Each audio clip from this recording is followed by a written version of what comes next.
പ്രധാനപ്പെട്ട ഒരു കാര്യം പറയാനുണ്ട്. അതായത് ഈ വരുന്ന ഞായറാഴ്ച 10:30 മണിക്ക് നമ്മുടെ കോയ കോളിങ്ങിന്റെ വാർഷികം ഇത് ഞാൻ സമ്മതിക്കില്ല.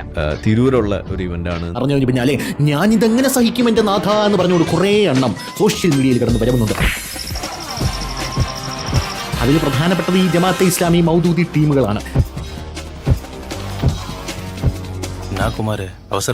അപ്പൊ ഈ കമന്റുകളുടെ ഒരു രൂപം നിങ്ങൾക്ക് കാണാൻ കൊതിയുള്ള ആളുകൾക്ക് വേണ്ടി ഞാൻ ചുമ്മാ ഒന്ന് വായിക്കാം. തിരൂരിൽ ഇവനെ കാല് കുത്താൻ വിടരുത്.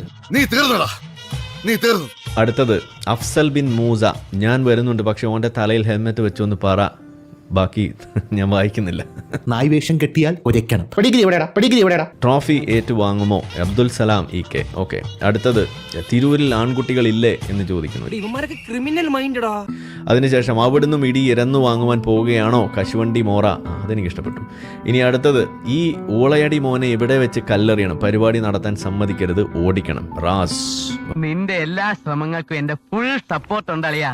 ഇങ്ങനെ പോകുന്ന കമന്റുകൾ 10-600ഓളം കമന്റുകളാണ് ഈ തരത്തിലുള്ളത് നമ്മുടെ സംഘാടകർക്ക് പോസ്റ്റുകളുടെ താഴെ കിട്ടിയിരിക്കുന്നത്. ഇതെല്ലാം ശേഖരിച്ച് പോലീസിനും NIA-ക്കും അയക്കൊണ്ടടുത്ത് മറ്റുള്ള സ്ഥലങ്ങളിലേക്ക് എല്ലാം തന്നെ അയച്ചിട്ടുണ്ട്. അപ്പോൾ അതുകൊണ്ട് നമ്മളുടെ കാക്കാമാരെ സംബന്ധിച്ചിടത്തോളം ഇനി അങ്ങോട്ട് ചാകരയാണ്. കാരണം every Muslim is a potential jihadi എന്ന് പറയുമ്പോൾ ഇതിൽ ഏതൊക്കെയാണ് ജിഹാദി എന്നുള്ളത് ഇനി കണ്ടുപിടിക്കേണ്ട ഒരു ബാധ്യത മാത്രമേ അവർക്കുള്ളൂ. പൊട്ടൻഷ്യൽ ജിഹാദികൾ നമ്മൾ ഒരു ആറ്റിക്കുറുക്കി എടുത്ത് കൊടുത്തിട്ടുണ്ട്.